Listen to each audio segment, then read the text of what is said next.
League veteran, also out there for Chicago. Stan Drulia near.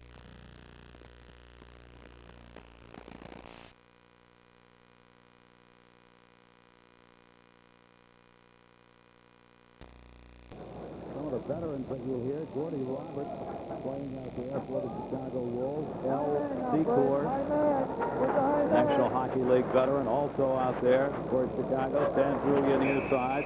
Tipped that one in, but that's going to be an offside. Al Secor, a very popular name. Meanwhile, Gene Ubriaco, he's got a lot of ties here in the Chicago area. Hey, Lee. What's up, Gene? Make sure that we have, that Julia, don't leave him alone. We don't want him. I guess not. You know what, though? Don't leave Drulia alone. I guess not. He has plenty of respect for Stan, and Stan plays for Gene. He knows the capabilities of number 20 for the Atlanta Knights, no question about it. But it's always good to remind the young players. Make sure they've got their head up and they're looking at exactly who the offensive guns are on that ice.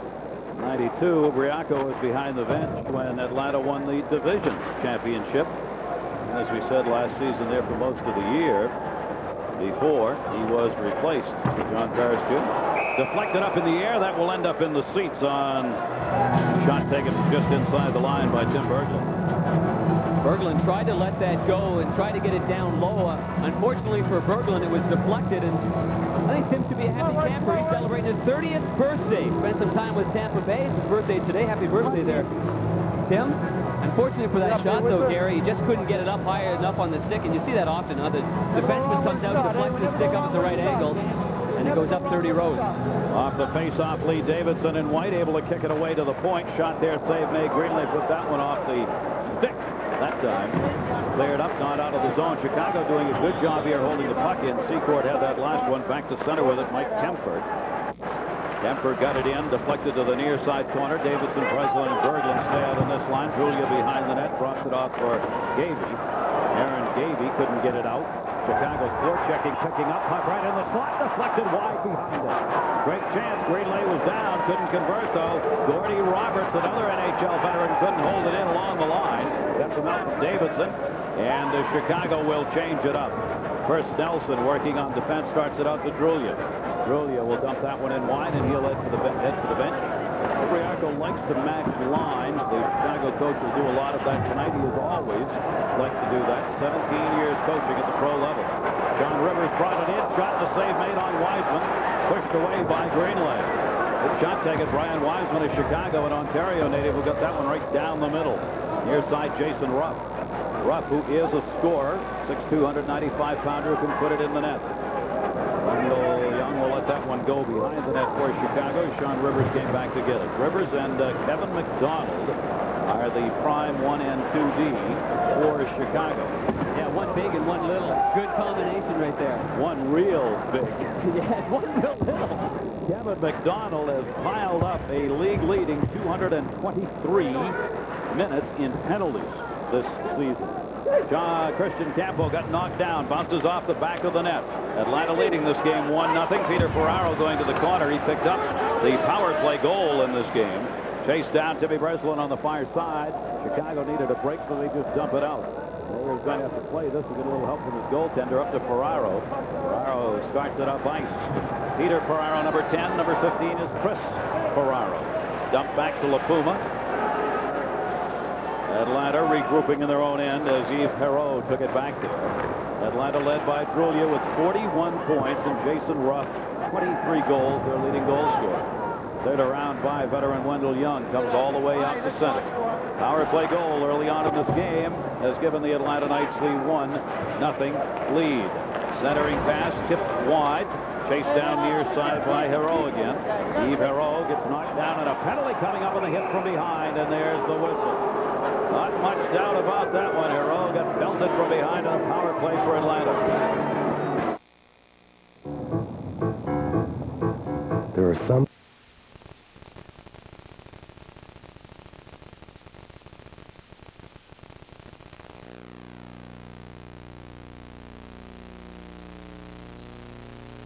He picked up the penalty against the boards. Gordy, you ready, big?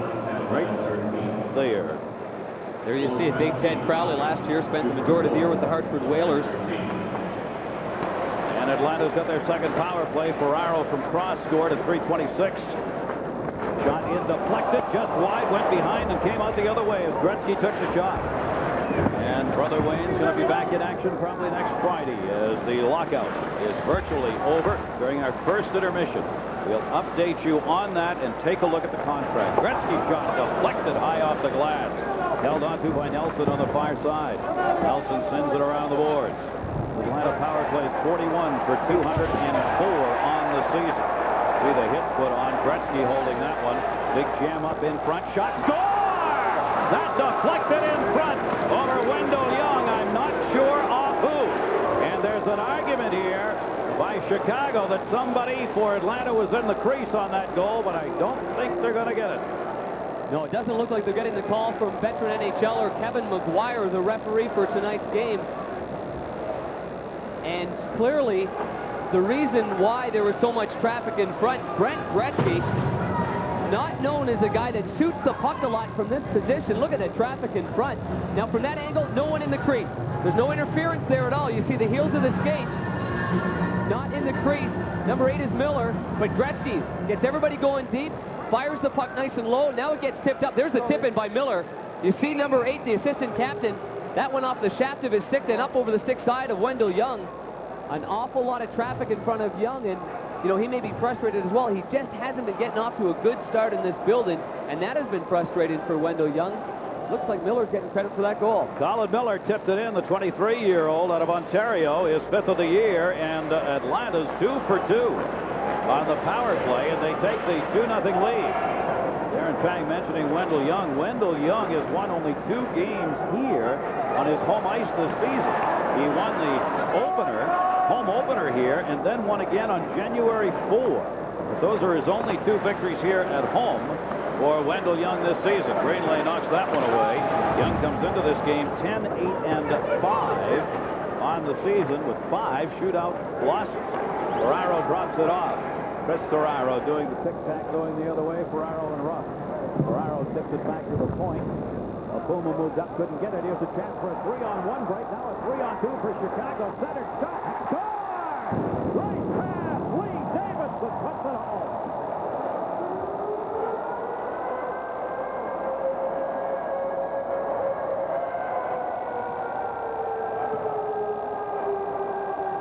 Well, Lee Davidson wasn't going to be nullified on his second chance of the game. They've only had 2 solid quality chances the Wolves have, and that one right there. A 3-on-1, and there was more than one option. And it looked to me at first like this pass by Breslin might have been too high. Breslin, a little heel to toe her, and it is right on the tape. I mean, it landed as soon as it was about to land on ice level. Then you saw Davidson cap it in on a one-timer. Nice little pass right over the stick of the defenseman. Bang, no chance for Greenlay. Good finishing play by Davidson, his 13th goal of the year. And again, you saw a little bit of that transition game from the Wolves, something that they're working on as well. Perfect pass or what? Hey, that's your basic saucer heel to toer that guys try all the time. And if that takes one hop before it gets to his stick, it's probably hop over his stick.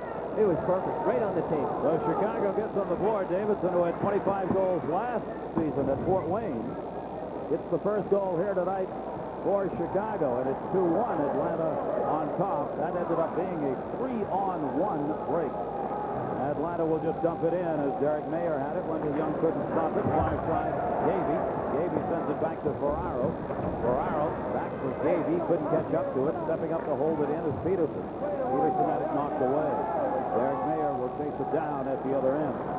Here working on the D for Atlanta. Ferraro in the middle. Pass intended, broken up. They get back on side. Drop pass to the point. Shot deflected up in the air. Couldn't get it through the D that time, and that's just sent out by Atlanta. I'm trying to listen in to Ted Crowley as the play's going on. He's bumbling something under his breath. He's a good one to have Mike. He's going to do a lot of talking on that ice. That only benefits us. He's wearing 33 in white. Ted Crowley, the defenseman out there. Played at center, Steve Malte. Malte, 6th season as a pro, and as we said, an all-star selection this season for Chicago. Lost that one at center. Hit put on near side. Loose along the board. Nice dig out by Courtney. Courtney's centering pass was lost again. Wendell Young at the other end will hold this one up. Young had a man bearing down on him. Gretzky in front. He dumped it off the near side board. Shot out through center. Chased there by Corey Cross. Cross's pass knocked away by Kevin McDonald. And now we play end-to-end on this one. Mike Greenlay went back to get it for Atlanta. 2-1. Atlanta on top. Shots are even now at 7-7. 5:30 to go in a fast-paced first period. John Rivers sent it in. Courtney drops it back to the point. Nobody was there. He's changing up behind the play for Chicago. Mike Kemper goes back to get it. Kemper, a rookie out of Division III college hockey. I don't see how you make it even at this level at that, but he played at Stevens Point for 4 years. Onside shot, save made by Wendell Young. And thought that was an offside. Eric Dubois moved up to take the shot. They're near side, and the Wolves changing it up behind the play. Will tic-tac a little at center. Todd Gillingham, the extra forward tonight, dumps that one in. Gillingham, another one of the biggest forces right there, 45 in white along the board. He picked up a lot of penalty minutes along with McDonald. They are 1 and 3 in the league in penalty minutes playing in the same team. Yeah, he likes to instigate. He really does. He has a lot of fun out there and gets himself involved. Lee Davidson's shot was blocked by Greenlay. Davidson who picked up the goal, coming back after missing a couple of games with a bad shoulder. Dumped back into the corner, played there by Al Secord. Secord out to the point, tip to the near side. Already Roberts. Roberts moving up, can't get it. Almost got caught up right. Jason Ruff brings it the other way. Ruff looking to the middle. Great pass. Dropped into the middle, but nobody there. Sandrolia was looking for a trailer, and the blind pass ended up going to no one. And Chicago back the other way, sends it in. Both teams changing it up behind the play. Pinned up along the Zamboni door. Markman was there, couldn't get the shot off. Struck out of the zone, finally, by Sandrolia. Wendell Young will play that one as Atlanta changes it up. 3:56 left in this first period. In the Chicago suburb of Rosemont, the Horizon, name of the building, built in 1956. Seats some 17,000. They have drawn very well. Chicago in their first season in the I, averaging 11,400 plus, second only to Detroit in average attendance in the International Hockey League this season. At center ice, Silvano had it and lost it. Nardella, the D. Nardella trying to feather that one into the middle. Couldn't get it by Ferraro, who tipped it away to center.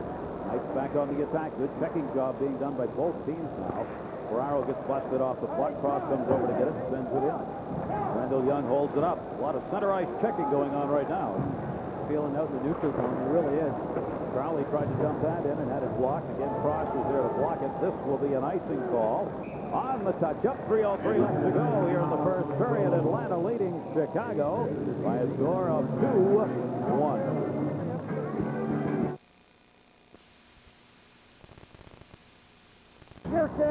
Man, you really clogged up in that neutral zone. A lot of hitting in there. Well, you know, they got off to a good start, a couple of quick goals on us, and so it changed our plans a little. We kind of backed off, but that goal really helped us. It was a great play by Breslin, wasn't it?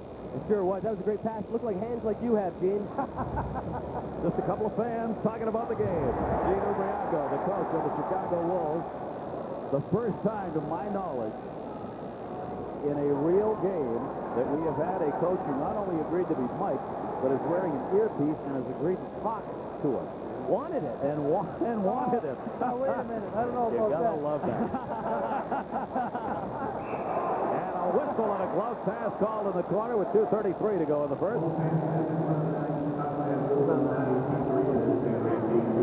right, let's go.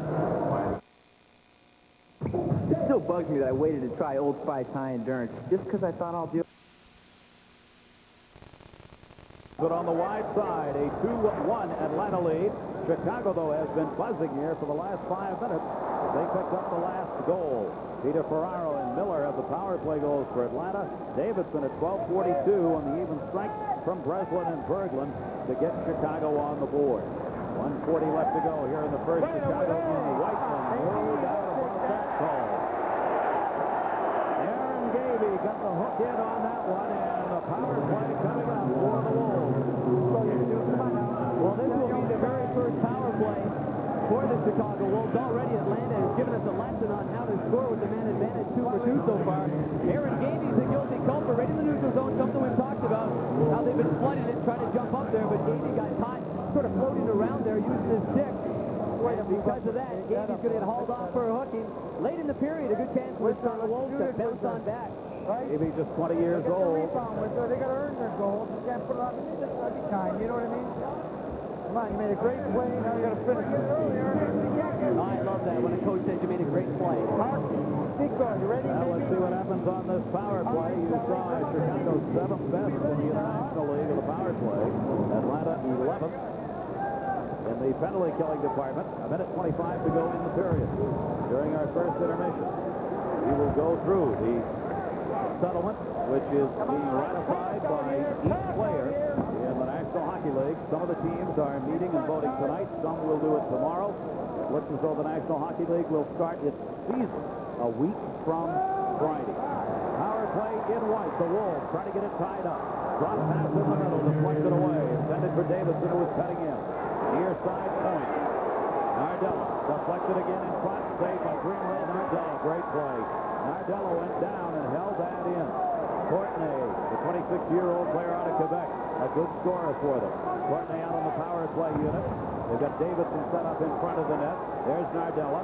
Nardella waiting, looking in front. There's Courtney. Centering pass tipped up in the air by Malte. Malte without the helmet got the tip. Nardella again. Nardella, one of the quarterbacks in the power play. Courtney near side. No shot taken. Davidson. Davidson had a moment. Nardella back again. Can't hold it in. You know, unbelievable, but that helmet that was on the ice line there from Steve Malte, that stopped the puck from going right on the stick of one of the Wolves. And down goes Greenway as the puck won't sit for anybody. A minute 11.2 rather left to go in this first period. You know, great flurry there, and Bobby Nardella, number 7 for the Chicago Wolves. You know, I really like the patience of this guy. You know, if you got a guy in the point, he's got to wait it out. This was the blast. Now, it goes off his stick, so it doesn't get through. But because there was a little bit of havoc right here, Greenway at the very end was able to get a tape of it. But Bobby Nardella spent this offseason playing for the local team, the Chicago Cheetahs of the Roller Hockey International League. And he really does a tremendous job because he's a heads-up player. Not a very big guy, obviously. Bobby Nardella is, what, 5'8", 170 pounds, probably soaking wet. Yeah. A couple of weight bags underneath each armpit, but he's from nearby here. He was born right here in Melrose Park, and he has got tremendous patience. So he's making really getting a good opportunity to play on a local team and making good of it. Sports Smash coming along as well during our first intermission, as well as our look. Is that you howling, Garrett? At the agreement. That's the Wolves howling on the power play. Cleared out by Cross. And that's going to do it. The power play will continue. Another 22 seconds left on it for Chicago as they come back from a 2-goal deficit. In this game, the shots end up at 10-8 in favor of Chicago. First intermission. Sports Smash coming. Atlanta leads it by 1.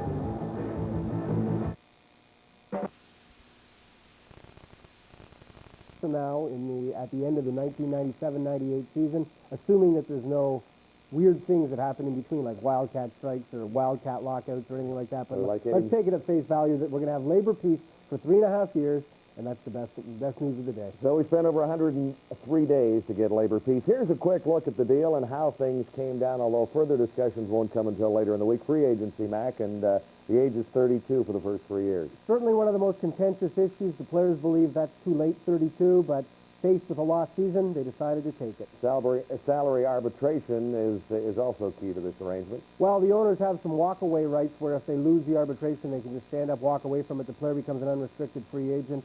Salary arbitration may not be as bad for the players as it first looks. And the rookie salary cap comes in at $850,000 for starters. $850,000, including signing bonuses. However, you can negotiate unlimited performance bonuses so long as they're legitimate. They'll set up parameters to what's a legitimate performance bonus. You don't get $1 million for putting on your skates, but if a rookie comes in and gets 80, 90, or 100 points, he could well earn $1 million. So he could get his bonus after his $850,000 salary there. Now, I didn't see very many happy players today, but in the end, really what the players were saying as they walked away is business is business. Anytime you do business, you got to be able to look at each other and say, yes, I can live with this, and yes, I can live with that. And I think in this situation, you have a situation where there is still a free market. At 31 years old, at the end of this deal, you're going to be a free agent. I think that we didn't get a salary cap, and that's what we had asked not to get. From the owner side of it, they wanted a drag. They wanted to control salaries a little bit, and I think they've gotten that out of this agreement. So both sides should be happy that they got something that they really wanted to get, and I think that it's time to put it behind us and move along here now. It gives us an opportunity to deal with these guys, forecast where we need to be, where we think we're going to be, and I think instead of paying a great deal of money to young, unproven talent, you can save some of that money and pay it to players that have proven themselves. I think it's going to come down to the last couple votes. It's going to be very, very tight, and I think there are a lot of older players who don't agree with the deal. There's a reopener clause in there that people don't agree with. There are issues that have not been talked about, whether we get paid, when we get paid, the arbitration cases that are ongoing right now through this year. There are a lot of unfinished questions that the players are very concerned about. Now, if you listen to Jeremy Roenick of the Chicago Blackhawks, Mac, ratification does not sound like a slam dunk. I don't think it'll be a slam dunk. I think there's going to be some dissenting opinion by a number of players in the National Hockey League. I can't imagine that the number would come close to being enough to make it a nail-biter or to think that the deal's not going to be ratified. Most of the players, although it didn't seem all that happy, were happy to get back to be playing the game. I think most of them are relieved, and a lot of them just kind of went through this, allowing everything else to take its course and not really be an active part of it. It's a situation with the players where a lot of them, the younger ones especially, are going to have to earn their money as opposed to be giving it, just awarded it to them by owners who are making poor decisions. We'll have more in a moment as we continue on TSN Hockey Tonight after 1 in Chicago. Fans a little bit happier that the 103-day lockout is apparently over. Of course, that needs ratification by the players themselves tomorrow. There could be some difficult times in transition from the old deal to the new one. Well, if you ever look at a collective bargaining agreement, and I don't suggest that anybody do it, don't try this at home, it's a very complex document, and it's really got a lot of detail, and what you see is a lot of things can fall through the cracks if it's not done exactly right. And what's going to happen in the next, especially the next day or two, is for Gary Bettman and Bob Goodenow to tie up a lot of loose ends in terms of how it affects certain players. A lot of guys applied for salary arbitration last year. Now, do all those players that applied for salary arbitration, do they get it the old system or do they get it the new system? And maybe there's a difference between the two depending on when they filed for it. Things like Group 1 free agents, guys that were eligible for free agency, now what the heck are they going to do? All that's got to be discussed and nailed down for each individual case in the NHL. And from the Players Association executive, there are still a lot of issues to be settled, and that may take a little bit of time. It may be 6 months to a year before we have a new collective bargaining agreement, and we have some major battles ahead on many a front. You know, there's a number of issues that, you know, we just got to the system issues, but I'm confident that the games will go on, and you know, we have rational, united members. We have dealt with some irrational people, many people who wanted to see the season go down. The transition issues are the things that we've got to worry about, the transition between the old CBA onto the new one, and it's very complex. There's a lot of guys that are going to be looking to see which direction they go, and you know, it affects a lot of teams. Some teams are going to want the issues to go one way, some teams are going to want it to go the other way, and we just hope that we can kind of get a 50-50 scenario out of it and keep the guys as happy as possible, because it's going to, some of the changes are going to affect a lot of members in the union. Now, Baumgartner is talking about 6 months to get a collective bargaining agreement. What were we going through for the past 3 months? Only to get the system part of the collective bargaining agreement, and there's a big difference. You start talking about things like the players' role in international hockey. The NHL went ahead and negotiated a big deal with the International Ice Hockey Federation on player participation in the Olympics and World Cups, and basically And the players really basically took the Canada Cup away from the players, if that's what it really boils down to. Now the players have to have their say as to what role they're going to have in international hockey. There's all sorts of them. Grievance arbitration. Should the NHL commissioner get to do that? Player discipline and how you get fined. Should you be fined by the game or should you be fined by the day in terms of lost revenue? So these are all many highly contentious issues that in other years would have been enough to prolong, force a strike or a lockout by themselves. Now, all of a sudden, because we're comparing them to the big system that they had to work on, they seem like minor issues. They're not minor at all. They'll be very time-consuming, and this process could well take another year before everything's tied up. Won't it be nice when we get a chance to watch a little hockey instead of talking about all of this? I mean, are we going through another 6 months of all of this discussion? I think we're going to see in the backdrop. Yeah, in the background, there's going to be a lot of talk. But the fact of the matter is, a week tomorrow. What day is this? Wow. Anyways. On Friday, January the 20th. Friday, January the 20th is the day that the NHL season's anticipating to begin. That's when we're going to start watching some NHL hockey. All right, we've had lots of reaction from everywhere. A reminder that later on Sports Desk with Brendan Connor and Michael Landsberg, a 90-minute special on the season save. That's coming up later tonight on TSN. More hockey ahead. It's called Your Book of Possibilities. We write it together. You tell us about yourself, and we'll introduce you to people a lot like you. You'll read about their financial goals. Fairly team defense in their own bill, and it's been a lot of the offense part, and they're slowly trying to pick that up, obviously. Chicago's tied with Fort Wayne for the fewest home wins in the International Hockey League thus far this season. They come back on the power play, however, on the far side. Courtney comes off the board. Crowley sends it to Courtney. Courtney going into the corner with it, and the power play is over. So they do not convert. Full strength. Just off the bench, tipping it away was Aaron Gavey. And behind the play, Jason Ruff took a hit. I did not see who or how. No, I didn't either. Now, Jason Ruff, the last time we did a game here on the Deuce, he was injured in that contest. He will be one of 2 Atlanta Knights that will be represented in the All-Star Game festivities that they have. They'll be out in Las Vegas, Nevada. Looks like it's up around his forehead area. Former #1 draft pick of the St. Louis Blues. No call on this, as it was well behind the play, and I don't think anybody official-wise on the ice saw what happened. And even as sharp as we are, we might have missed it.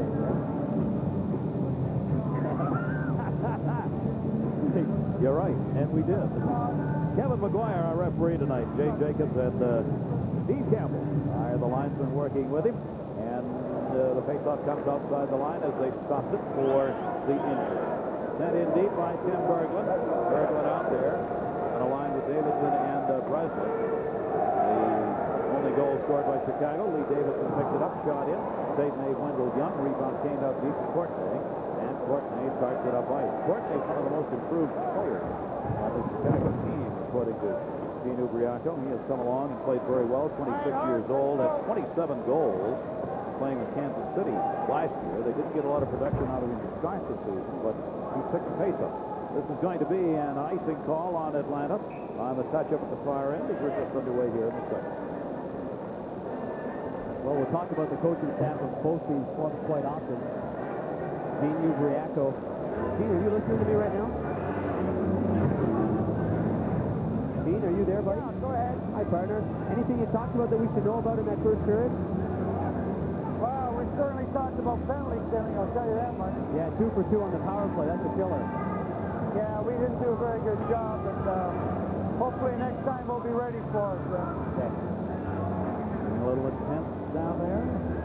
Face-off coming to the right of Mike Greenway, the 27-year-old netminder who watches that one come to the near side. First period power play goals. Peter Ferraro's 11th at 3:26. Gavey has been given the assist on that now. Knocked away and held on to by Greenway. Miller at 11:53 for Atlanta from Gretzky made it 2-0. And Davis got his 13th of the year. Berglund at 12:40. One of the things that the Chicago Wolves have done so well is obviously getting a marquee player. The Chicago Wolves acquired Al Secord, who hadn't been playing professional hockey for 4 years. Although he attended the Ottawa Senators camp just 2 camps ago and was one of their best conditioned athletes, he is always commended time and time again as the hardest trainer, both on and off the ice. And according to many, he's in better shape today than 10 years ago. Al Secord, a former 2-time 50-goal scorer for the Chicago Blackhawks. Save made by Greenway. He's only 36 years old. He's got a long, long career. His work ethic is next to none. I had a chance to be with him when I was in the Blackhawks. Just a true inspiration. How hard he works, it's incredible. Dug out and brought up ice by Colin Miller. Miller trying to move in on the far side. Got dropped down by Sean Rivers. Rivers, who lost his stick, couldn't do anything with the puck. Atlanta, let's see if they can convert on this one. Centering pass is blocked and sent away as Gretzky that got set up in front. Gretzky has played a strong game for Atlanta. Derek Mayer coming back to get it. Gretzky has struggled this season for them. He's picked up 4 goals, 11 assists, playing at a -8 on the year. Then all the way around by Chicago, and ends up rolling out of the zone. Secord couldn't get to it. On the far side, Sean Rivers coming back to get it. It'll be touched up for the icing call on Atlanta. Look at Sean Rivers right there from Ottawa, Ontario. Pretty excited. The folks in Canada will be seeing this on TSN. From what I understand, Gary. across Canada. Delighted to have you with us. You think they're excited about getting hockey back, NHL hockey? Well, I guess everybody there is very excited, and I'm still concerned with the response that the fans are going to give the players. And I think that should be the number one concern of every one of the National Hockey League teams, to do what the IHL does, make a great effort in getting fans out and marketing their team. Massachusetts native. Ed Crowley, 24 years old, played at Boston College, U.S. Olympic team, and Hartford last year. Not a lot of games with Hartford, obviously, since he was in the Olympic program. Set play to the point, shot the save made by Greenlay. He was looked quick. Crowley got that shot off. That's the play he was setting up. There he is with the puck. Crowley, fourth pro season, sliding across ice. Tim Breslin went into the boards over there. Played back by Aaron Gavey. Gavey got it up. Campo on the near side. Campo coming with Ferraro. Pass knocked away. Gavey had it locked up in his skate. And the Wolves able to get it back out through center. Can't control, though. Campo again. Gino Briaco wanting to do a little officiating in there on the far side as he was hollering out offside. Harkins had it and lost it. And back on the attack. Head up. He was hollering to Gavey. Gavey the return pass. Takes the shot. Deflected in front. Did not end up on net. Got blocked out deep. All the way over to the near side where Lee Davidson was able to clear it out through center. Davidson with Breslin and Berglund. They'll change it up. Chris Nelson will chase it down for Atlanta. Nelson behind his own net. 25-year-old out of Philadelphia. Played at Erie in the East Coast Hockey League last season. He just waited behind the net.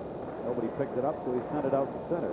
Checking game picked up about halfway through that first period for both these teams. We saw a lot of center ice play. Shot save made off the blocker on Berglund. Berglund had a good chance there, and Mike Greenlay solid as it was headed up over his right shoulder. Dumped in by Gavey. Played there by Wendell Young. Both teams are changing it up on the fly that time. Into the zone came Gretzky. Put the check on. Puck left behind the net for Wiseman. Wiseman tried to clear it up to the point. Drulia was there, and Drulia clears it out of the zone. Eric Dubois on defense for Atlanta. Chased down by Kemper. Chicago trying to work it up ice. Finally just had to kick it out of the zone. Mayer was there. Mayer sent it in. 2-on-1 chance. Intended in the middle for Ferraro, and it never got there. Chris Ferraro was alone in the middle. The pass never got to him. Good opportunity, though. Through that checking game of Nelson and Mayer. Mayer at the puck on the near side. Taken away from him by Secord. Secord and Mayer did battle. Peterson took his man down. Greenlay played it off to Drulia. Dan Drulia gets it up ice for Jason Ruff. Ruff all right. He went off after being hit in the eye. He's right back out taking his regular shift. In the corner, Chris Ferraro. Ferraro got pinned up. Puck freed up to the near side point. Shot blocked into the corner. And as Dubois had the opportunity, centering pass, nobody was there. Dan Drulia shot it through, but all the black and blue jerseys had left the zone. Send it again for Ferraro, intercepted by Secord. Secord will play it back in his own end. So good checking continues here.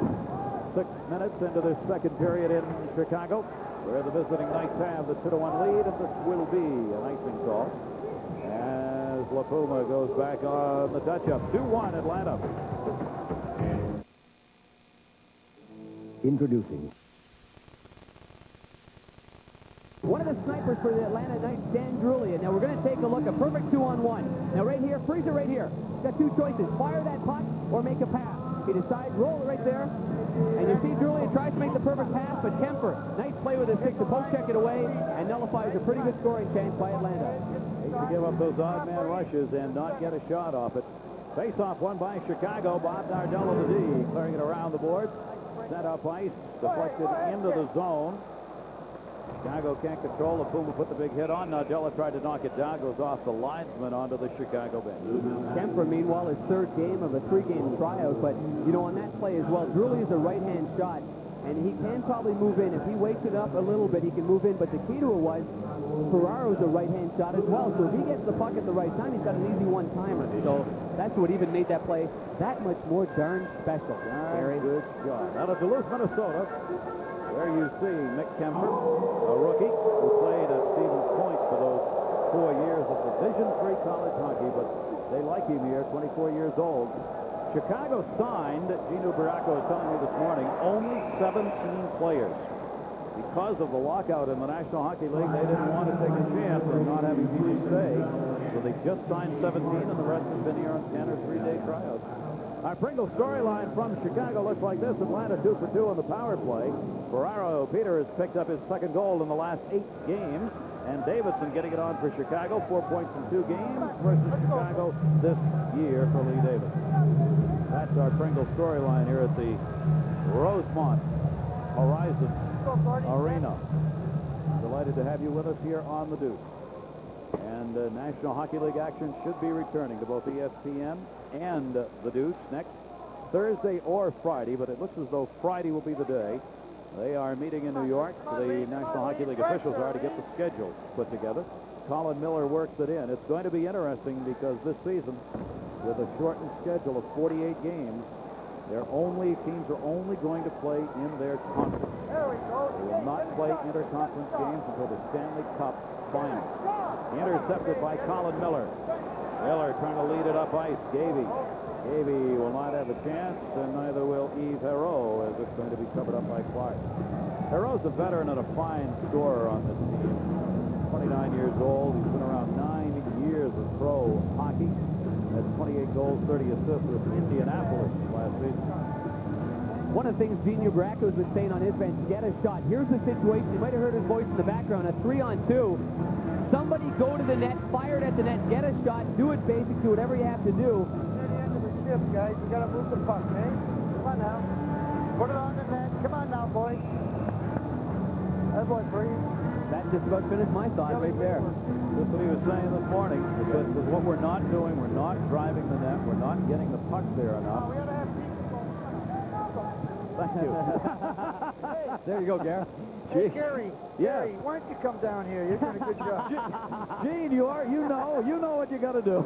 If you only could go out and do it yourself, right? Ferraro in, fake, got him down, and didn't get the shot off. It's covered up. He could not get it to sit on the end of the stick. He had the goaltender, Wendell Young, down on the belly and tried desperately to pick it up, and it wouldn't go. The puck just really did roll off the tape of Peter Ferraro. And again, we talked about how important it is. Now again, he's a right-hand shot, so he's got plenty of room to go on the forehand. Look at that. Little wee move, and then he's forced to the outside. The puck rolls. Look, Wendell Young is just sprawling there, and he's getting the paddle of his stick along the ice, just hoping, just very desperate. Right here, a good challenge, one-on-one, and he has room to keep going. And you see the defenseman right there. Gordie Roberts comes sliding across. Gordie always wants to help out those goaltenders. You got to love the wily old veteran, Gordie Roberts. He's on about his 300th year of professional hockey, it seems like. Amazing. He just played 1,097 National Hockey League games.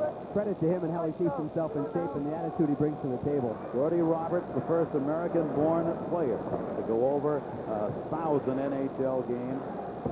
How about this? Prior to this year, Gordie Roberts had played a total of 6 minor league games. Prior to this year? Entire life. Oh, prior to this year, 6 games in the minors. And here he is back playing here full-time for as long as he can, as far as he's concerned. They're back out Chicago. Atlanta leading this game 2-1. Courtney had it in the zone, centering pass blocked, and Cross picks it up. Cross gets the return pass. 3-on-3 now. Wraparound shot. Save made. By Wendell Young as he deflected it. Courtney behind his own net dumped it off. And the Wolves trying to get it out Cam. Save made. Wendell Park again. Wendell Young again. I'm going to call him Wendell Park about 10 times tonight. I just know that. Played back by Mayer. Mayer dropped it off. 2-on-1 chance. Shot, and that one deflected wide. Good setup by Ferraro. The shot went wide by Jason Russ. Rebounded, a nice save by Young. Backhand. Tronia goes right through the middle and played on the far side by Secord. Secord brings it out for the Wolves, who change it up. Dumped in. Greenway. Greenway leaves it behind the net for Mayer.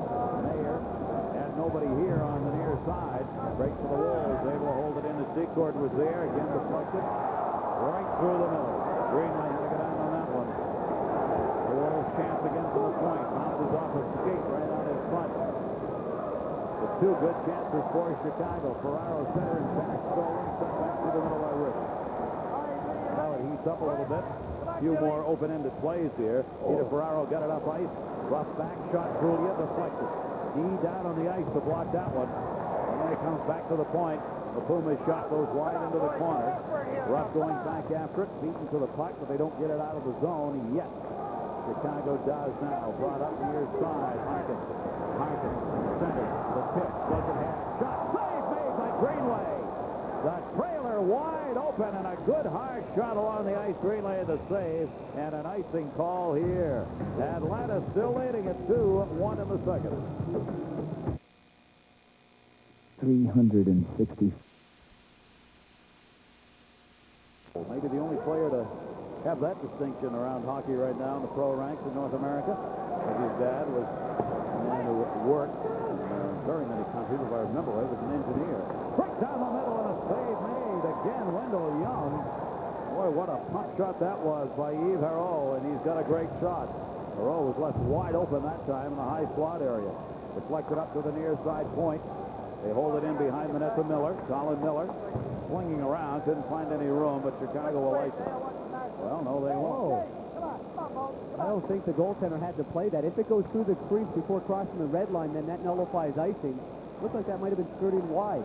Oh, like that one. Almost playing goaltender to goaltender here. They're in a hurry. We're midway through the second period. Chicago coming back, but it's a 2-on-3 situation. Centering pass ended up in on net. Greenway knocked it away. Turn around Nardella.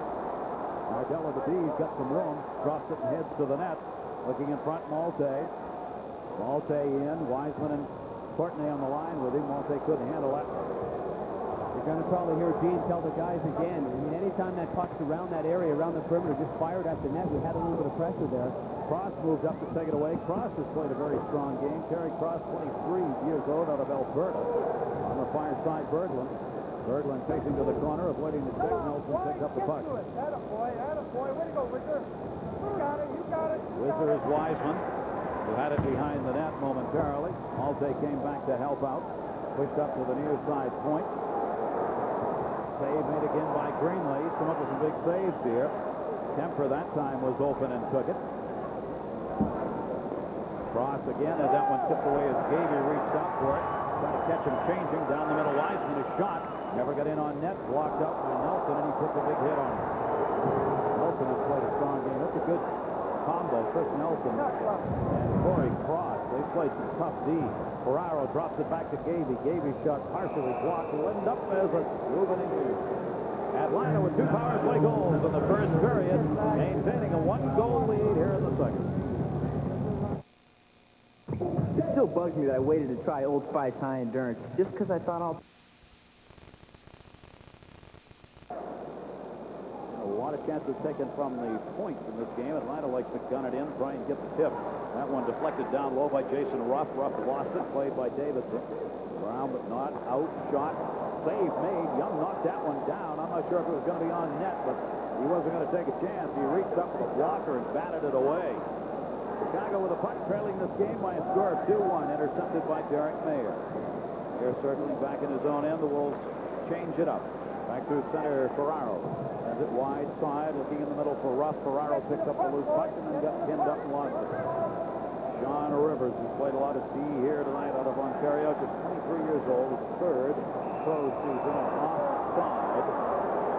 Almost a trip on the near side. There is Sean Rivers. He's a prospect. He played with Atlanta last year and was their second leading defenseman in scoring. 6 goals and 30 assists. Now he's here in Chicago. Well, one of the things, really, when you look at him and you look at his game, I mean, one of his assets that he's going to bring to the table is the fact that he has quick feet.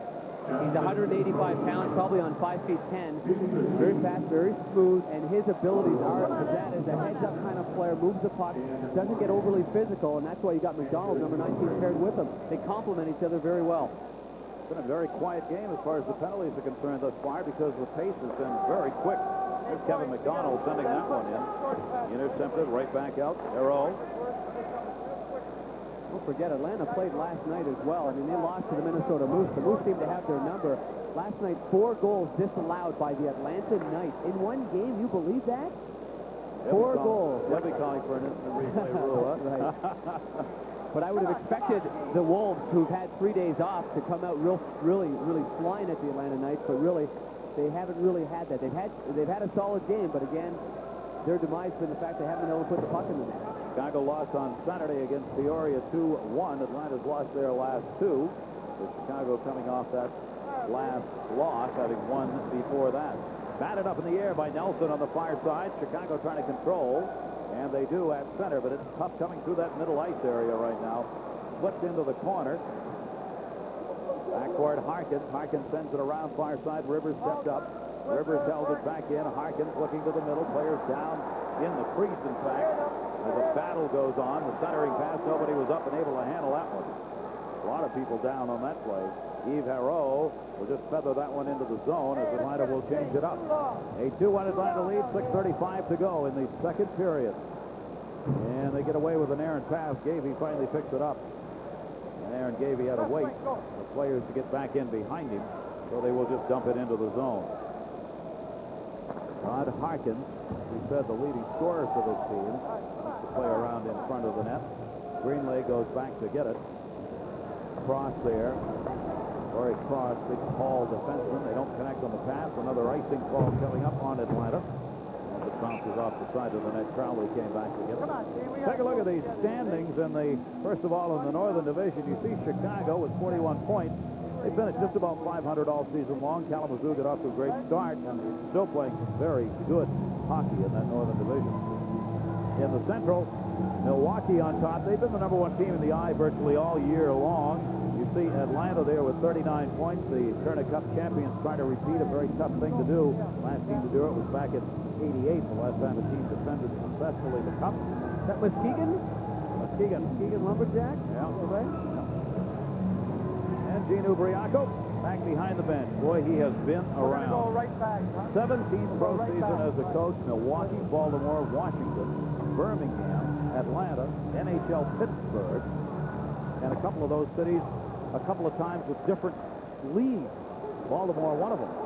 Shot deflected up in the air, Berglund, and coming down with a rebound is Mike Greenlay.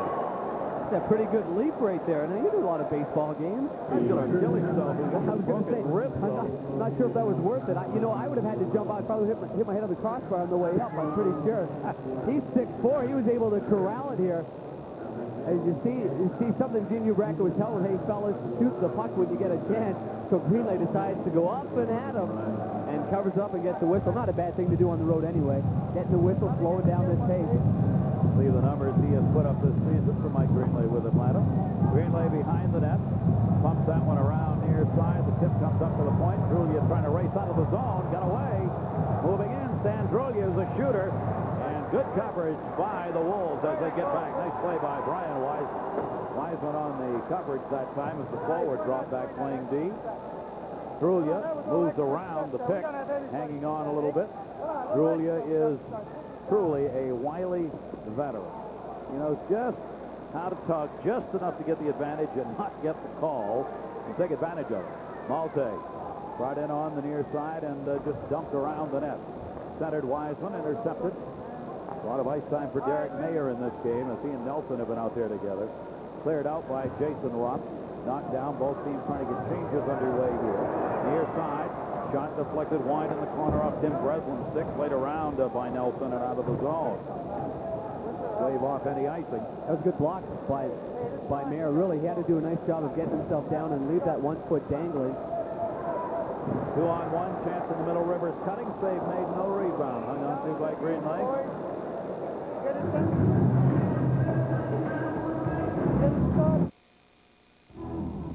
In a rink somewhere plays the future of hockey, like the great ones before him.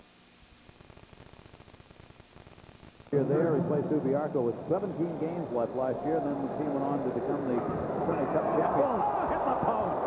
Greenlay had that one go by him on the shot off the draw that would have tied it up. And a little ping on that one, and that was it. Then around near side of Brent Gretzky, couldn't control along the boards.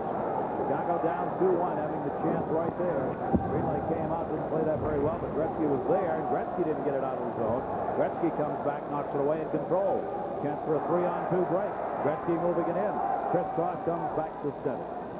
So they lose the opportunity. And Gretzky was just unable to get the blue line. One of the keys to a player like Gretzky, like Brent, is to get the blue line, then make a play, wait for some guys to come up, very similar to what Wayne does so well. But a good move by the Wolves in standing up the blue line, taking that away. Colin Miller moving it in, dumps it off for Gretzky. Gretzky behind the net, centered it, hit the side of the net, still sitting, and wisely just swept out of the zone.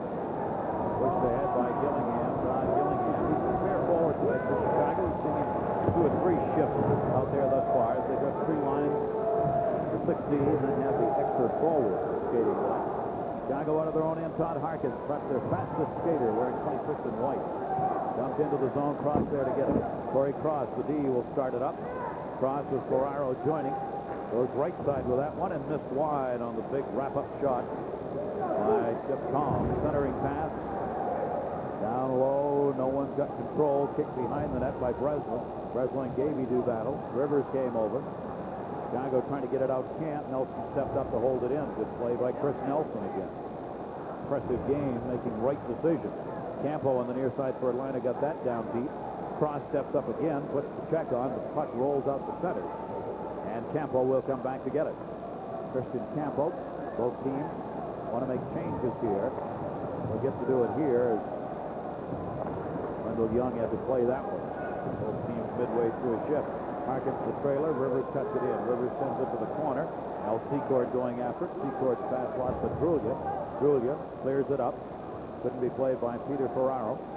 Ferraro ninth among the rookie scorers in the International Hockey League this season. Broken up rough.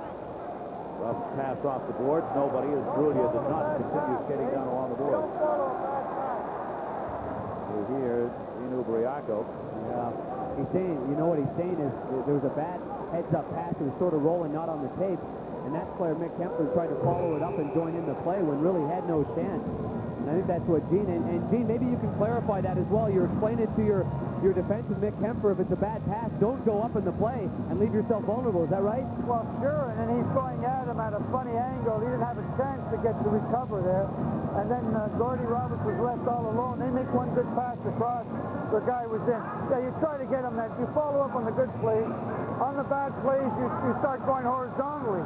You go vertically when you make a good pass. You go directly ahead, and then horizontally when you make a pass you're not sure of. Then you see the play goes ahead, then you move ahead. Hey, Gene, I'm only a goalie. This vertical and horizontal, you're killing me. I know. You're way above him, Gene. Played in behind the net by Derek Mayer. We're down to a minute 48 left to go in the second period. Atlanta leading 2-1. No scoring here in the second. 2 power play goals in the first. Had given Atlanta a 2-0 lead. Davidson came back and made it 2-1. That pass broken up. Drulia centered it. Ferraro the shot. And a getaway with the errant play as it's sent out. Good play by Wendell Young. Another cough-up right in the slot. But Atlanta couldn't convert. You know, I think from our angle it was tough to see, but I think Wendell got his mitt on that, didn't he? Leaning sort of towards his right, but he left that left paw out there. And it's Chris Ferraro that's going to get the puck off an errant shot by Drulia. And you see, yeah, he sure did. He dragged that left side and got a big pillow on it as well. Tremendous save by the veteran NHLer, Wendell Young. One of the things about Wendell Young, you know, he's very conservative in his movement out there. And you know, a lot of goalies make shots look difficult, but Wendell really does a nice job of staying up there and holding his ground and being patient. Again, a turnover by the Wolves to Atlanta. Drulia's had a tough time getting shots off. That one was blocked, but this is a point-blank chance by Chris Ferraro and nullified on a very, very good save by Wendell Young. Well, Ferraro twins out there, and Wendell Young had to deny both tonight out of Nova Scotia. 32-year-old veteran in Paris. Smile with a lead here, only by 1, though. Scott Gordon on the right, a veteran NHL goaltender. Well, spent some time anyways with Quebec Nordiques and giving it a try at the coaching ring. Great opportunity for him in Atlanta. The shot blitzed over the head of Young into the seat. Set play right off the draw. You see the time remaining in the second period. We'll have a Sports Smash coming up, all the day's news in sports, and we'll continue our coverage of the National Hockey League lockout. It looks as though it will be ending. The teams are voting. Each player has a right to vote on the proposal. Player representatives today recommended to the players that they approve it. If they do, probably the NHL will start a week from Friday. I think as Al Morganti told us, that though the probable is out of there, it's going to happen. But, you know, I still believe, and I'm not being cautious by saying this, but it's going to be way closer than what people think when they finally tally them up. Don't forget, it's a private ballot, though, and I think that means something as well. Yeah, sure does. Nardella brings it in, drops it, centering pass, tip, and goes to the corner. Good 3-on-2 opportunity right there, set up by Nardella, who led the charge. Chicago with a minute left to go in the period, trying to get it tied up. Ruff will drop it off, and Atlanta brings it back the other way. There have been some chances. Cut in front, shot, another save by Wendell Young. Drulia again. Sandrulia got by the D and got off a backhand shot. Ferraro sends it back for Drulia. Nardella trying to tie him up. Drulia centering pass, blocked by Wendell Young. Played in the corner by Atlanta, holding it in. Jason Ruff right to the front of the net where they wanted to go, but it didn't get there. And they send it out. I can't believe that Chicago would lay back like that and give a player, especially the caliber of Sandrulia, late in a period when they fought so hard to make this, you know, get back into this sucker, and yet they let him walk in all alone, get on the backhand, and Wendell Young has to come up with a pretty good save on the short side. Cleared up with 3 seconds left to go. Rivers has it. He'll take the shot from center. Glove save by Greenlay. And we've completed 2 here in Chicago. Gene Ubriaco's delighted us tonight. We thank him. Hold it here, guys. The ability to not only mic him and hear him, but talk to us. Gene, give us a 2-period assessment on your club. Gene? I don't think Gene can hear us. He's holding his team up. They'll go off last year, being the home team. Well, we tried. And he did get on air. And we've got a period to go. Sports Smash coming up. All the day's highlights in sports news and scores. Knights lead this one 2-1.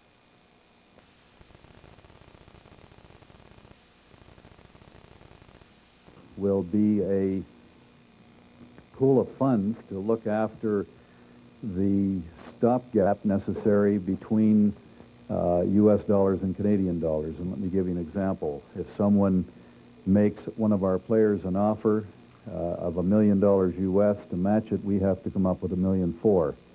Under the new system that hopefully will get in place, we will be able to match at $1 million Canadian, and the league will make up the difference through the slush fund. So now we've got a slush fund that's sitting there, and that's going to come from perhaps merchandising, perhaps expansion, and it's going to sit there. And now Bettman still has to sell this to Illich and those guys. You should never say slush fund in hockey. Right now, the RCMP are liable to come charging in and raid our studio. Yeah, they've got to come up with a way to help minimize the discrepancy between the Canadian dollar and the U.S. dollar. It's up over 40 cents on the dollar right now, and Peter Pockling's point is well taken.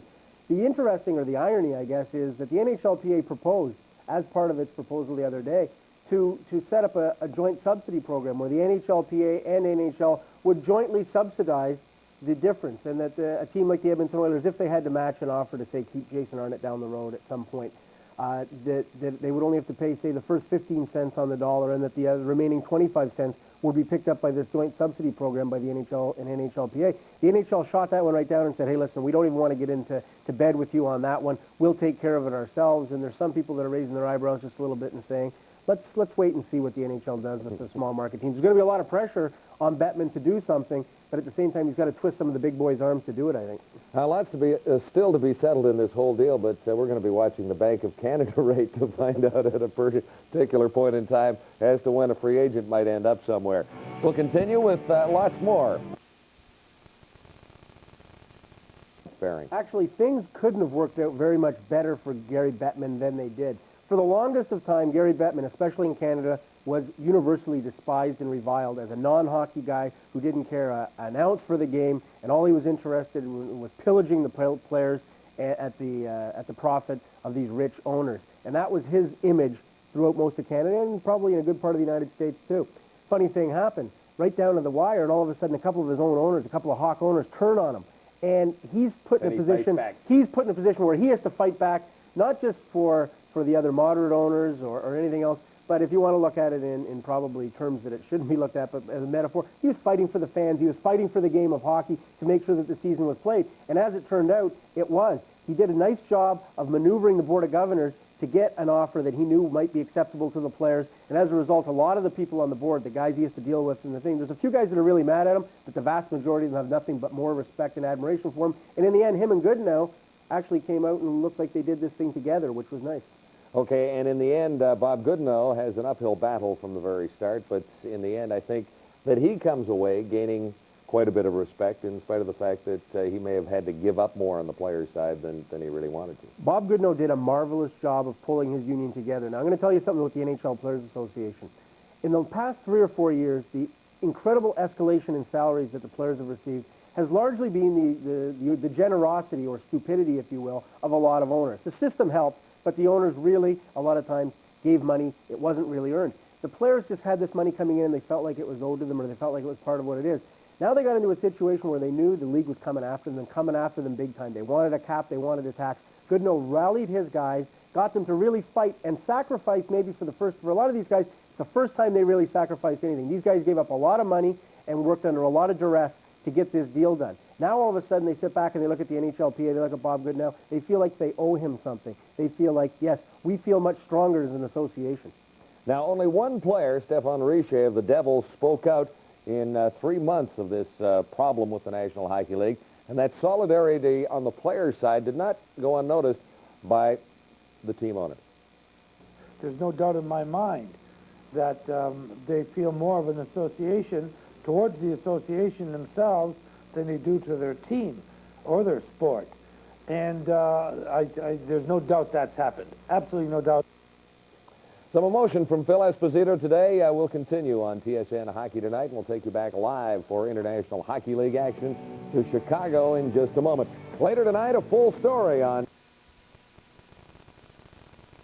beating Chicago 2-1 as we pick it up one more time with ESPN2, including guest commentator tonight, Gene Ubriaco. With 50 people just to watch this game, they made sure the other island had the game. The deuce is on and alive. And Don and Harry, have a great time, guys. Hopefully your Wolves will come out winners in this one for you. You guys are honorary chairman of the Deuce for doing that. And they didn't even invite us. We could have done the game from there. That's right off a monitor. Put a remote on Gene. He would have done it. Yeah. Shots 21-20 in favor of Chicago, but Atlanta's got the 2-1 lead. Third period underway with Wendell Young in white in net for the home Wolves. Mike Greenlay in net for the Atlanta Knights in their black and blue road uniforms. Played by Cross back in his own end for Atlanta, right in front of his own goaltender, in fact. He was started up ice. Third period. Had no scoring in the second. Tight checking from midway through the first period on. Both teams have done battle at center ice. Third up on the near side as Chicago starts back. Lee Davidson has picked up the only goal for the Wolves. Davidson in. Davidson looking. The shot just missed. Went for the crossbar. Tip. And a great save by Greenlay. What a save by Greenlay on the tip in front of the net. Breslin was there. Rivers down low, shot it wide, covered up by Mike Greenlay. Whoa, some great action in front of Greenlay, Gary. And I'm not sure whether it's a combination of terrific saves or the fact that the Wolves had the puck on their tape and they weren't able to solidify the chance. I mean, man, put the hammer down and fired into the open net.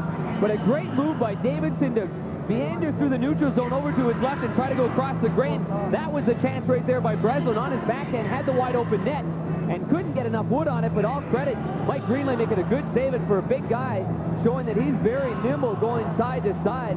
And we know in between periods that Gene Ubriaco, I mean, he really let his club have it. He gave them a good pep talk in there and wanted to make sure they'd come up flying and hopping in the third. Well, they've done that, and they nearly tied it up. Eve Hero got it out, intercepted by Chicago at center. They'll have to get back on side. Gordy Roberts will back up with it, waiting for his teammates to clear. Sent in. Derek Mayer back behind his own net. Here at the Horizon in Rosemont, an arena originally built for the WCHA when it existed. The team franchise went under before the building got up, so it never got used for its original purpose. DePaul plays basketball here. It's a great rink, seating over 17,000. And in great condition. It was built in 1956, but you'd never know it. They put $3 or $4 million into this for the ice surface and around the glass, and of course the dressing rooms for the Wolves. And they're tickled pink. It's been great. And it's in a terrific location here in Chicago, right near the airport, in case you're out there and you're wondering where the heck the Rosemont Horizon is, just minutes away from O'Hare. With the fog here today, you had to be wondering where the airport was. Centering pass in the middle, deflected, and back up ice comes Malte. Steve Malte, the 25-year-old, sends that one in wide of Greenway, banks it off the boards. Nelson trying to get it out. Poke checked away and back. Down goes Christian Campo. Cleared out by Ferraro without the helmet at center is Peter Ferraro. He goes to the net. Gavey, Ferraro. Gavey's got the puck.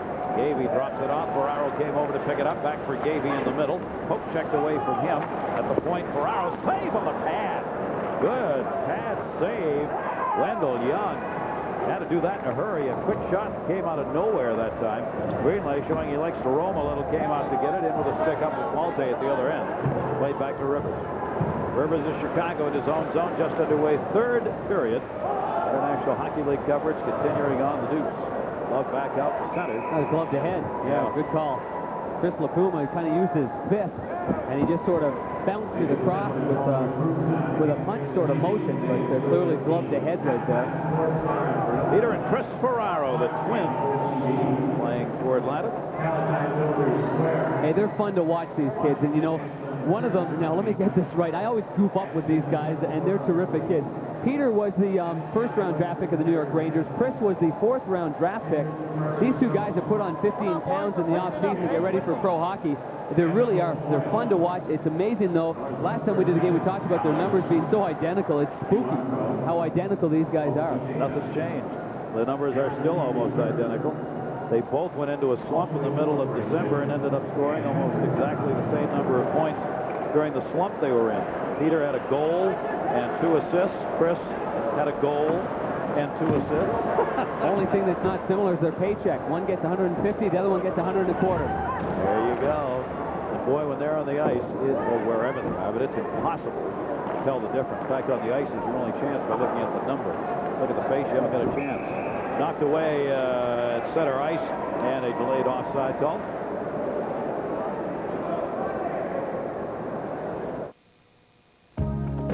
Susan Ock, Canadian Olympic silver medalist. To win. There's Chris. They're pretty similar. There's Peter. Hi, Peter. He's got a little mole on the left side. That's one way. And I noticed their part is different on the other side. That's about it. You know, I did that interview the last time we were doing it, and sure enough, I called Chris, Peter, Chris, and once it starts, you did. Well, they have a good. Well, I'm sure they're used to it. They have a good sense of humor. Nice team. Very nice really, team. They really are. Played hockey at the University of Maine for the team that won the NCAA Division I championship. U.S. Olympic team after that. There's Ferraro, Rivers colliding. Rivers kicked it away along the boards. Courtney did get it out to center. That couldn't break. Had Breslin moving up through the middle that time for the Wolves, who are down by 1. Trying to pick up a win here at home, and they've not come easy. Cross, the shot, deflected off the glass behind the net.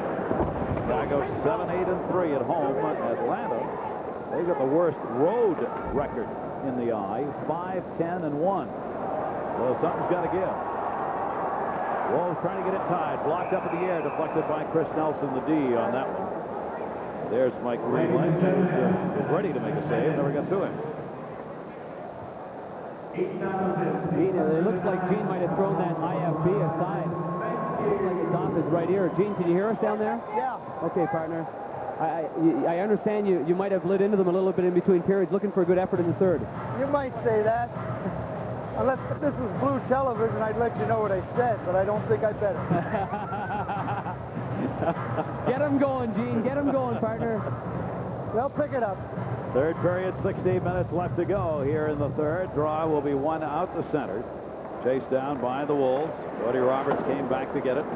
Off the near side boards. Battle there. Roberts stepped up. Poke checked it away. Nobody can gain possession here along the blue line. Finally just sent back deeper into the zone by Berglund. Chicago back down through the middle. Wiseman, the hit was put on in the middle, rather, by Brent Gretzky. He's played a pretty strong game. There's Gretzky. Ball puck off on the far side. And one of the things he's trying to do is take care of his own end first and then go to the offensive zone. He's done a nice job. He's always the guy deep in his own zone, always aware of where the other centerman is. Chicago bringing it back in. Harkins. Harkins turns to find it. Harkins pass for Gordy Roberts. Roberts just wanted to hold that in. Bounces right off the side of the net. Gretzky on the near side with it. They go rink wide on this one. Atlanta wants to change up behind the play. Nobody there to help the Pumas, so he dumps it deep. Campos centering. Again, didn't have anybody to pick it up. And Chicago back the other way. Shots 22-22, but Atlanta's got the puck on the a net, 2-1 lead. Here, Gino Briaco, as he's done all night, get it on net. Campo drops it off. Stan Drulia's pass intercepted, just coming off the bench. Malte to Weissman. Weissman gets it back. Weissman, he had Nardella open on the near side, couldn't get it through the D, and that'll end up in the seats. Nardella was wide open on the left wing side, but too many Atlanta Knights in between that and the pass. You see that little move by this guy, Brian Wiseman, 5'8", 175 pounds, has some terrific hands. And in fact, at the University of Michigan, had 19 goals last year, was their team captain. Here's what I call Dipsy Doodlin kind of guys. Now you got Wiseman across the goal line. There's not much room here to dangle. There's one little, watch this little, whoop, slide it back between the legs on the backhand. One of the things that Wiseman has done is shorten the length of his stick since turning pro and changing the lie of his stick. It was so upright before, almost a Tom Lysak where the elbow's up real high, lowering it down a little bit and trying to get a little more lateral at the blue line. There's a different game between going from college hockey to the professional rank, and you see the lie of his stick right there. It's still fairly upright, but they're even still right here in Chicago trying to get that lie a little lower, getting him hunched over a little bit more, and so far so good. He's really turned it on the last little while, and he'll have a chance right now because they got a power play. Yeah, DePoma picked up a delay of game call here at 5:26. I'm not sure what he did. He grabbed the puck and he threw it over the board. He wasn't happy about it and was complaining to the official who warned him. Drulia got it out, 2-on-2. Miller looking for Drulia. Tips it and it rolls in and covered by Wendell Young. Short-handed chance right there for Atlanta. Really a 2-on-2 situation, and Drulia opted for the pass on the right side. I'm sorry, Miller. Miller has another right-hand shot. He's trying to go over to Drulia, and that puck wasn't very hard, but it's still a tricky play for the goaltender. He's got to get his entire body down. And you see Crowley forcing him to the outside. A perfect way to play a 2-on-2, but it's the Wolves that are on the power play. That's the bad news. They should be over there in the offensive zone. 0 for 1 tonight, 21% on the season on the power play for Chicago. Their second chance and a chance to get this game tied up again. Crowley, who works one of the points, has it behind the net. Chicago in white. Working with a power play chance, tipped away at center by Miller. Good play by Miller, who comes over to pick it up. Colin Miller both blocked it, then recovered it. Held it for a moment. Davidson took it away from him, back for Crowley. Man, when you're struggling offensively 5-on-5, you better take advantage of the power play. For Chicago, led by Steve Malte's 10 power play goals. He's third in the league in power play goals. Watch for him in front of the net, where he's number 11 on the power play. Harkin's shot, save made Greenway, and it's cleared out. Greenway's come up with some big saves. Good hard shot. Jack Harkin's battling Drulia. You see Drulia, I'll tell you, he's one of those guys, when he's against you, you hate him, and when he's on your side, you love him. He's a rink rat who's always in your face. Cleared back in, left wing. There's Malte who got it in, wrapped around by Alan Peterson, not out of the zone. Crowley's got it, power play Chicago. They've got 40 seconds left on the advantage. They'll set up Harkins in front of the net. Malte working behind him, back to Crowley. The shot, deflected, in front.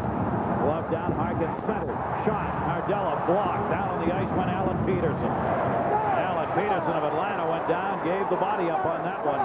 Brought back in by Malte. Malte drops it back Harkins. Harkins goes to the middle. Chicago makes some changes behind the play. Wiseman in. Wiseman centering pass cross ice. Great save, Greenway. Outstanding shot by Malte in the one-timer. Greenway left to right, got there to block it. Centered, hit the back of the net and came near side. 4 seconds left on the power play chance for Chicago. And they do not convert. Penalty is over. Held in by Rivers. Power play over. The Palma out of the box. And out on the ice on the far side, 0 for 2 on the power play now for the Wolves. What a great penalty kill by the Atlanta Knights. Alan Peterson, a tremendous shot block. Great all-around effort. Riller's drop pass, shot, block. Secord had the chance. Secord his own rebound for Wiseman behind the net, couldn't handle it. 12:10 left to go. Third period, Atlanta leading at 2-1. They won the first game in Atlanta. 5-4 on a shootout. Near side for Rivers. Both teams have made changes.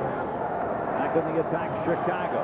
Tim Berglund in. Tried to use the D, but it hit the D skates on the shot. Puck loose in the near side corner. Drulia on the near side boards, just waiting there for the puck to come to him. Backs it up, not out. Nardella waiting, winds up, fakes, then takes right into Ferraro. Held on to, though. They get it settled. Shot in the glove, save by Greenlay. Greenlay has looked very sharp in this game, protecting the 2-1 lead for Atlanta. It still bugs me that I waited to try Old Spice High Endurance just because I... Drew Squeak. They should be pucked to the back of the net. In the corner, it's Nelson chasing it down. The battle heats up.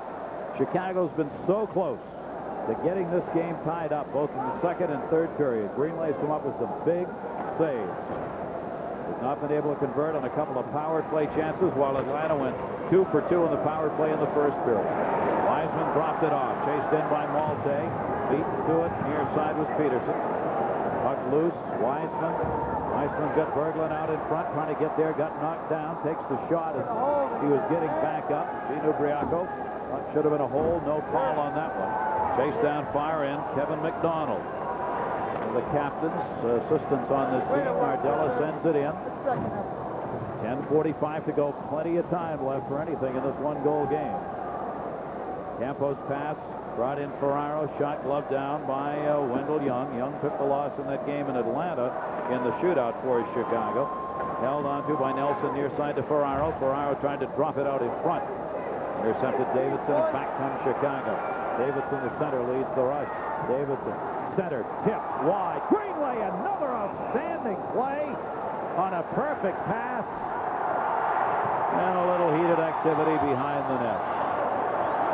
Great save again by Greenlay, going left to right, going all across the crease before coming up with a dandy. Just after that, the skirmish begins. I was wondering when this was going to start. We had one little tussle early on in the game, and that had been it. And number 17, Ed Courtney, 6'4", 215 in the finest pound, going to the penalty box along with, it looks like Chris Nelson is also going on over there, and that happened right to the left of Greenlay after he had made the save. See Davidson busted towards the net. Davidson makes a perfect cross-ice pass right on the tape to Al Secord, and Al got some wood on that. And see Al right there, no one's really bothering Al very much. Campos kind of letting him be a little bit, but Ed Courtney gets the most of the action, a little bit of leather around the face, but nothing too much to report on. This will be the first 4-on-4 situation we've had in this game with 10:17 left to go. Gino Briaco, will you play offensively when you've got a 4-on-4, or do you want more D? Well, right now you got to do both, but obviously 2-1, we better go for the downs here. Wants the offense. Face-off will come to the left of Greenway in the Atlanta end. It's not the Canadian Football League, go on. No. 4 downs to a play. To a series. Face-off won by Colin Miller. 4-on-4 setting. Atlanta leading by a score of 2-1. Again, Miller brings it all the way up. Wendell Young wraps it around the boards. Drulia on the far side, able to hold it in. Good play by Drulia. Tipped away off the goaltender's stick near side as they tried to get the shot set up. Neither team wanting to make a big mistake down low to give the odd man rush the other way. Rivers was able to work it up. Chicago back on the attack. Straight down the middle. Crowley drops it off. Shot wide of the net. Tim Bresnan. Crowley on the far side with it. Takes it looking for a screen. Got one, but deflected to the near side point. Rivers held that one in. Cross intercepted it. Didn't get it out. Centering past Berglund, deflects away to the far side. Jason Ruff. Ruff with Rivers on him. Rivers, good poke check, and then knocks him down. Good play by Rivers. Julia followed it up, though. That held the puck in. Julia got tied up. He takes the man down. No. Oh, man, even Julia looked behind to see if Kevin McGuire was going to make a call. Tit for tat, he got knocked down, too. Moving in, and another dump at the side of the net. Jason Ruff got leveled. Pushed around. Julia there for Atlanta. Julia back to the point. Shot wide as it bounces off the side. Jason Ruff for Atlanta. Ruff spinning. Crowley trying to tie him up. Long reach for Jason Ruff. A great shot saved by Young. That's where that long reach makes a real difference. 6'2", Jason Ruff. Man, he had Ted Crowley's pajamas on. Are you kidding me? How the heck did did he get a shot on goal? Good job by Ruff. And a hard shot, way offside as Harkins brought it in. Yeah. And he rolled it in the net, not like that. Oh, he Greenley fired it at him. Greenley didn't like the fact he put it in the net after the whistle, and he fired it at him on the other side. I think I saw the referee Kevin McGuire go towards him and motion towards the goaltender, Mike Greenley. He might be tagging him for a delay of game or unsportsmanlike conduct penalty. Hard to say right now. In the last several minutes, Kevin McGuire has really let them play deep in Chicago territory. Several trips on both sides, let them play, sort of washed them all out, it seems. The play was way offside. And that's why Greenley was so upset when the puck ended up in the net after the offside occurred. It wasn't shot in, just kind of that was his best clear out of his own zone the whole game for Mike. He really got good wood on that shot. He ripped that, didn't he? You goaltenders, huh? I mean, you have no sense of humor. I couldn't get it that high and hard. Believe me. No penalties called on this. We remain 4-on-4 for another 19 seconds. Again, Miller moving out to take the face-off for Atlanta. They try to get players swung around here, and he wins the draw against Harkins. He has won a lot of face-offs tonight, Colin Miller. Mayer brings it up. Mayer with Gretzky with him. Just over-skated the puck. 2-on-3 the other way. Malte with Harkins, and Harkins is offside this time. Steve Malte, the captain of the Chicago Wolves, just a couple of weeks ago, it appeared as if there was a trade made in the IHL, and Radek Bonk, the third overall draft pick by the Ottawa Senators, was supposed to be coming this way for that guy, Steve Malte, who's going to be going to Las Vegas, by the way, for the All-Star game. And that trade was nullified because of the fact Radek Bonk had a no-trade agreement in his contract, and his agent made sure that they knew that in Las Vegas, so the deal wasn't consummated. But I tell you, Steve Malte's done a heck of a job for this hockey club right now, and that's why he's represented them at the All-Star game. And Radek Bonk has struggled in Vegas. Very much so. He really has. He's been set very disappointing by his coach, as they're not sure he understands the effort that's necessary every night. A 2-1 lead for Atlanta. You see the time remaining in the third period. Miller along the near side board starts it out. Lost control of it. Just bounced ahead. Harkins tip pass and a good one to the near side. Trying to get it tied. Greenley drops it, but then reaches out and hangs on to Tim Breslin's shot. 7:59 left in the third, and a one-goal game. Introducing Ford Contour Gold. Atlanta made a lot of saves as Chicago out shooting Atlanta 29-24, but still the one-goal lead. Wiseman drops it. Here's the chance to tie. Secord, and he does it again. My goodness gracious, a turnover at the blue line, right on the tape to the two-time 50-goal scorer for the Chicago Blackhawks, and Al Rocky Secord. I don't think he got that up at the position that he wanted to get it up. Secord's a left-hand shot, and it looked to me like he was trying to go high to the glove side. A nice little play by Brian Wiseman to get him the puck. Secord head up the whole way, trying to go high glove, and clearly didn't get that up high enough. And then right after that, you see Myers right in there, making sure that Al Secord was out of the way, the assistant captain of Gene Ubracco's Chicago Wolves. But I think in that situation, you either go high under the crossbar or maybe a little bit lower. That was right in between. Greenlay's able to make a good save. Greenley protecting that lead again. Drulia, the center. Nardella chipped it away, got knocked down by Drulia. Good play by Nardella. Drulia just let that one go off the glove to the other blue line. Right now, Chicago's got Atlanta a little bit on the heels here, playing more D than offense in a one-goal game with over 7 minutes left to go in it. Corey Cross chases that one down. Dumps it far side. Do a little dumping and chasing now as Jason Ruff sent it in. Nardella got there first, intercepted Drulia. Drulia, 2D on him. Ferraro, backhand shot. Save made by Wendell Young. Good backhand shot by Chris Ferraro. We got a lot on that. In, down goes Ruff, level by Nardella.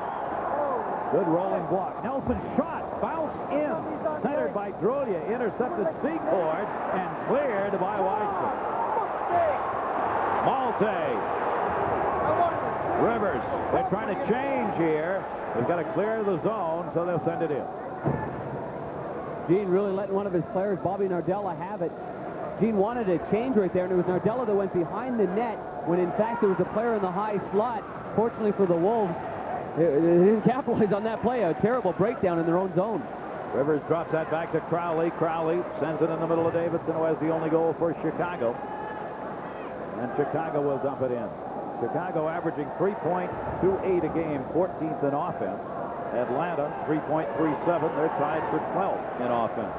Rivers. Good pass up to Breslin. Shot wide of the net by Davidson. Crowley stepped up, beaten to the puck. Good play by Crowley, though, played it off the boards. Greenlay back to get it. Greenlay left it. Mayer. Mayer got dumped as he got it up ice, though. Ferraro takes the knee down. He's all right as Harkins hit him. That's the other way. Wendell Young glove save Campo. That tilted the webbing. Man, that came hard. Sorry about that, Gary. No, don't be sorry. And there, I guess the reaction still comes because I thought that might have deflected off the defenseman's stick before it went into the mid of Wendell. Then you see the action. Oh, right there, right across the blue line. Ferraro goes down in the right knee of Todd Harkins, number 26. And there's that shot, a little high, hard, slithery one right in the mid of Wendell Young. More of this great action coming up. International hockey on the Deuce tomorrow. Minnesota will be taking on Houston at 8:30 Eastern, 5:30 Pacific. The Arrows. And their beautiful home in Houston, and the Minnesota Moose. That's tomorrow night. Does Kevin Dineen play in that game? Good question. Good question. Probably will. Probably being close to his final. John Harris Jr. hoping his team can get out of a 2-game slump. They continue on the road after losing to the Moose in Minnesota last night. Chicago down by 1, trying to get this thing tied up. Knocked away Greenlay, and he had trouble with that one as it bounced off his stick. Harkins in the corner. Card Harkins. Davey moved over. Puck kicked away. Gordy Roberts able to hold it in. Center. Greenlay again makes the save. He had company out in front that time, and there was a tip on that pass, centering pass, but he made a nice play to hang on. Well, again, they're not able to find the net. And Greenlay comes up big as you look at it. 13th in the league, fewest team goals in the IHL, 132. Minnesota and Indianapolis are at the bottom of that list. Atlanta right there as well, 127. That's why we've got ourselves a 2-1 hockey game right now, quite frankly. But I think Gene would have to be happy with the fact that they're testing Greenlay. They're getting towards him. But, again, the bottom line is there's not many rebounds right out there. And I think that John Paris Jr., his hockey club, have really been on their heels. They've been somewhat passive in this third period, allowing Chicago to take it to them. One of the reasons that they still have the lead of the face-off wins being won by Colin Miller. I don't think he's lost a face-off in his own end tonight. Those are big draw wins. Cleared out by Atlanta. Good point, Gary. You're absolutely right. And that's so important. You know, good quality face-off men are. You know you can put them out there at crunch time. And you don't get that shot in your own zone off the draw. Taken back by Cross. Corey Cross with Nelson, the defensive pairing. Sent it up along the near side boards and followed it in to kick it a little deeper. With the Atlanta Knights having played last night, they're making some real quick changes now with 4:40 left to go in the third. Shot, never get in. Greenlay hit the D, deflected back out. Boy, how many shots have hit the D of Atlanta? They have blocked a ton of shots throughout this game. Been where they need to be. Lovanov brought it in. Lovanov gets knocked down in the corner. Ruff turning with it. Jason Ruff for Atlanta. You see, that's what we call sitting back. They don't want to make mistakes, so they're dumping it. Another icing call, which sets off another one of those big face-offs in the offensive zone for the Wolves, who are down by 1.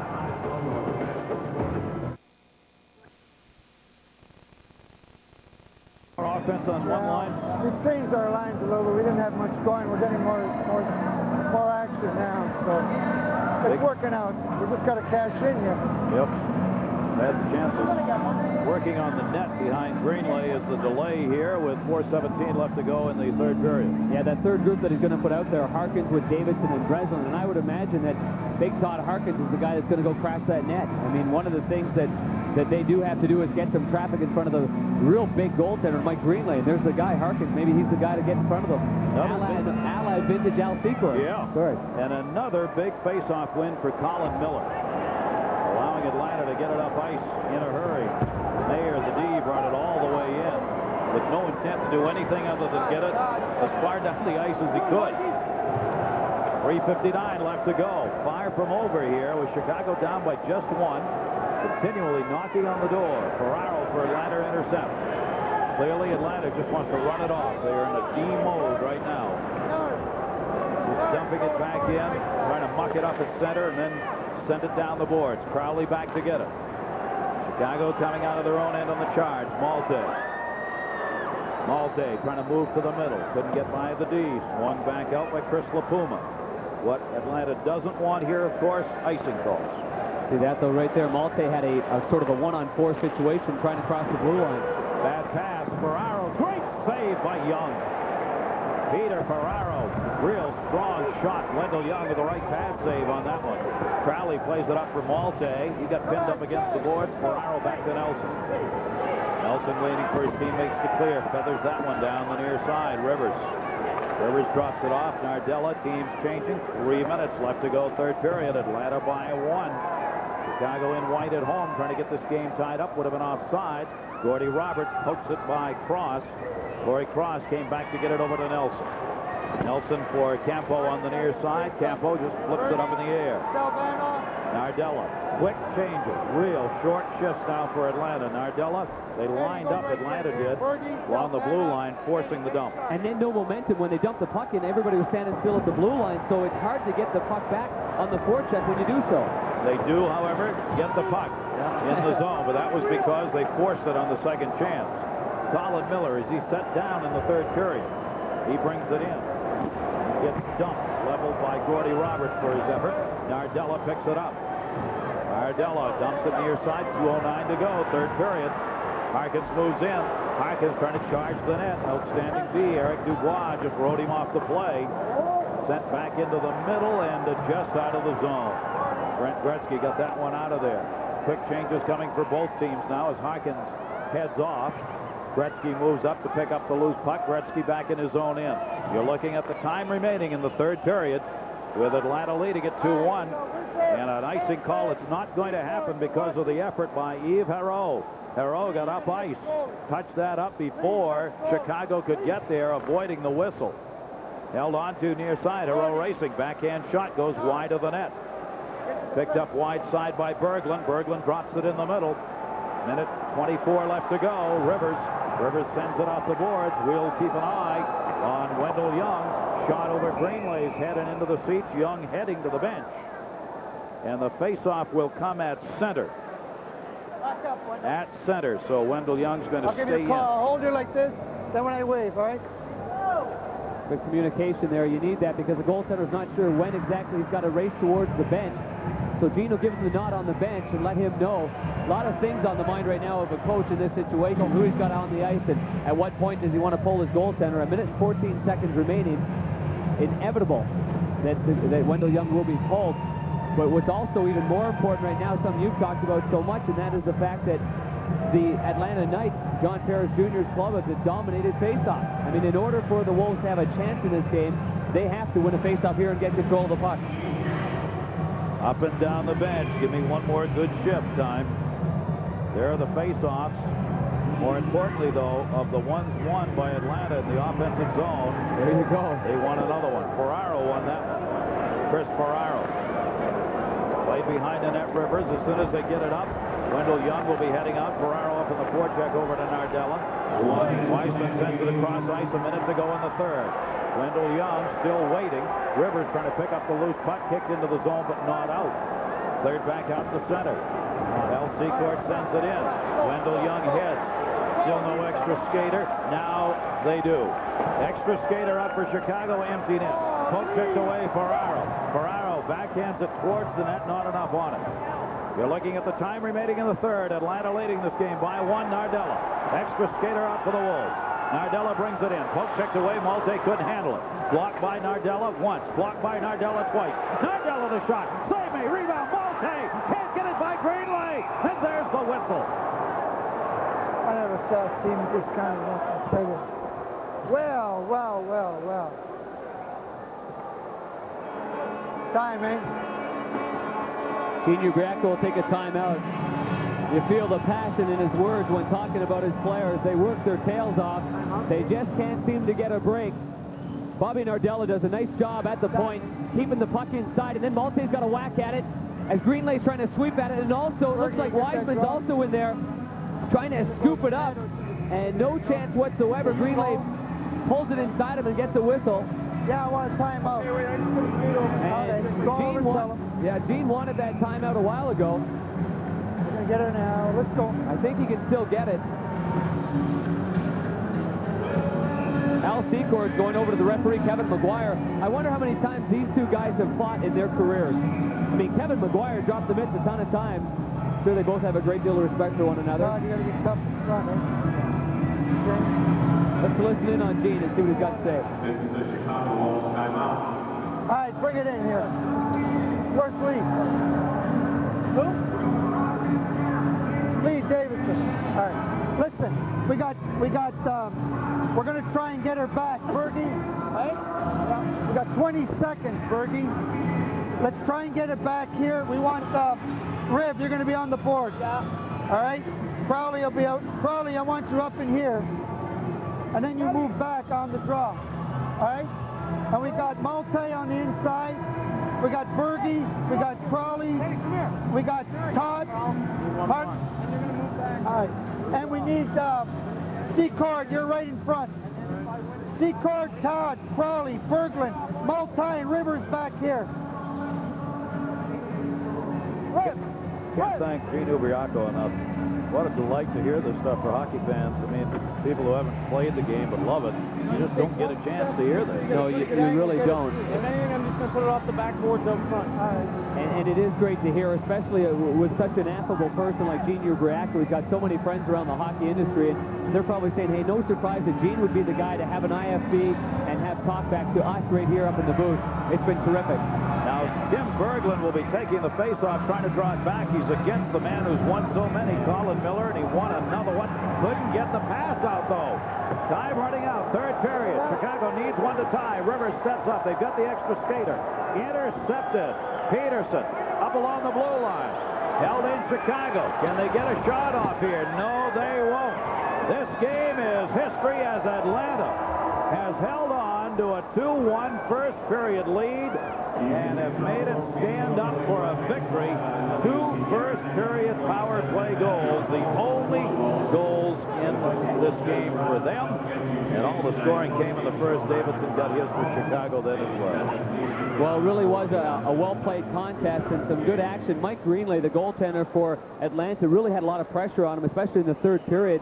Outshot in this game 33-29. Both goaltenders played well, but it was Greenlay that had to come up with a big save late in the third period, and he did so. He really stood up well and played solid hockey for the Atlanta Knights. All right, we've got all the news of the story and the lockout that apparently is going to be ending in the National Hockey League. It'll be covered completely, both on SportsCenter and on Sports Smash. We hope you enjoyed it here in Chicago. For Darren Pang and all of our crew, I'm Gary Thorne. Thanks for joining us, everybody. There's your final Sports Smash. Next.